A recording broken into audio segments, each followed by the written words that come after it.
Man, the For You page, sometime it don't be missing. It be sending me the real, or y'all be sending me the real through it. Of America to work on farms and in mines. Is in the streets of New York and distributed across the Midwest of America to work on farms and in mines. So you can double that to 500,000. We were then sending children from Russia, which was really the most heavily populated part of Tartaria of the empire. Children from Russia were being sent all over the place. Ukraine, which was Crimea, all of the children from there were taken. So they'd go in, have a war, take the children, redistribute them, force them to speak English, change their surname, and give them a new historical narrative. I've been talking about this. Surnames being taken by people from over there, right? Well, guess where this person is from? Notice her last name is Friedman. You already know Friedman existed in the United States prior. She wasn't born until 1896, about the time where they're talking about coming from Russia. You have somebody named Benjamin Love coming in from Russia. But the Love name is my family's old surname. How did you get it, Mr. Russia, leaving the Tsar of Russia? But I've shown others, like Barnett Friedman, coming from so-called England, British, but likely came from the whole same situation, and we know the Friedman already existed. But are they trying to say that this Friedman and this Friedman and this Friedman coming all over from there, I think he came from England, are they trying to say they're all related as they came over together, even though some of them are coming from different places at different times, different phenotypes also? Nope. These are naturalization papers that I got from the National Archive Records.gov website. Now, this is when I was looking up stuff about the Dunn surname, and I found the Revolutionary War pensions as well as other things, but that's when I found naturalization records. I did find some of these people coming in from places like Germany that looks like their names weren't changed, at least during the naturalization process, but they could have gotten changed afterwards, whereas some of those people's names were changed prior. Schneppel.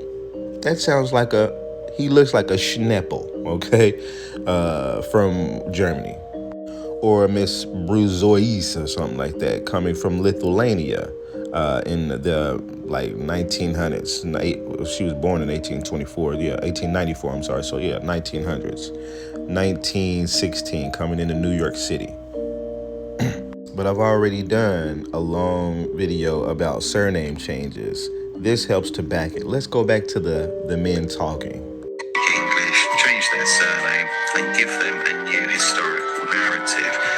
This is what happened. This is where you're from, and you're imagining that. And if you didn't comply, you went to a re-education centre, which was otherwise known as an asylum, and they had a lot of child asylums as well. So you've got to think all of these world fairs, the asylums, the prisons, and the orphanages all pop up at the same time, along with the Lunacy Act, just after all of the civil wars and the atrocities that occurred. And this all happened after 1776. See, I said that about this so-called asylum, or they call it now a state hospital, but at one point they said that this was an asylum. And I said, first of all, who builds a castle-like structure that's very vast like this and place insane people inside of it? Well, it's not the fact that first of all, they didn't build it. Let's throw that in there. This was some type of castle. This was something amazing, not a hospital, first of all.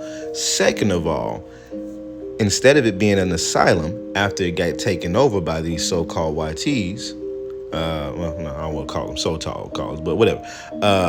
After it gotten taken over, instead of They should have called it what it was. They said it was a re-education center.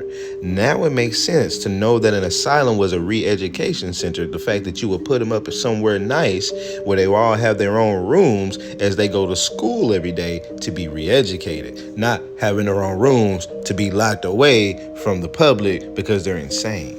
They ended up setting this place on fire during the Great Fire of an earthquake of 1906 in San Francisco, where everything was torn apart by that. And, they destroyed it, but, getting rid of the evidence. They had a lot of child asylums as well. So you've got to think all of these world fairs, the asylums, the prisons and the orphanages all pop up at the same time along with the Lunacy Act just after all of the civil wars and the atrocities that occurred. And this all happened after 1776. I never posted brainwashing and whitewashing exercise, and they have literally whitewashed history, made out that white people are superior and that the white people were the true forefathers of America, and the people that had the capability and the intelligence to build these incredible structures. It's a lie. It's an absolute lie. It's the other way around, entirely the other way around. So funny that came up. So many gems. I just did a video about those surnames and a video about around the 1776 time that he just spoke around the 1780s, really, when you got this thing called the Inspection Book of Negroes. Got it from the National Archive Records, called the Book of Negroes, from the years 1781 to 1789, which I also got a letter to Sir Guy Carleton from George Washington. I got a George Washington letter that I read through, okay? And this letter specifies that carrying away Negroes, okay, and their American property, even mentioning that he was surprised to know that an embarkation had already been taking place in which a large number of Negroes had been carried away already. This is George Washington talking about carrying away 3,000 Negroes from the American shores, moving them out to Nova Scotia. Now, they made up their so-called propagandistic reason, saying these were formerly enslaved people that got free because the Brits, they fought with the Brits against the English, and when the Brits lost, the Brits took them free back to, not back, but up to Nova Scotia to live a free life after being enslaved, which doesn't make sense. But either way, I just wanted to chime in and show y'all these people be telling the truth sometimes. We got direct paperwork of people's naturalization, immigration papers, coming in here, all these white tea folks bearing last names that we already bear. And the dude just said they changed their surnames, had to teach them how to speak English, right? Because they were coming from, now he says he came from England, but you got her that came from Russia. She wouldn't have spoke no English. I also don't think he spoke English. I also don't believe he came from England. I do believe that they kind of put all kind of things on this paperwork because they be playing. But on top of that, we know that surnames like Dunn existed well long in the Americas and is the name of some full-blooded Indians who have had the surname for well over who knows how long, because they're full-bloods with the surname, okay? And no, they didn't get it from some slave master. And no, this propaganda saying that these people are the real Dunns and James was the founder of the Dunns looking like this. Because it makes no sense, because the Dunn surname we know means of a dark brown complexion. Dunn, Middle East Dunn, meaning you were a dark brown complected person, okay? And we had obvious people over here who were high up in political office who are dark brown complected bearing the last name Dunn. Quit playing.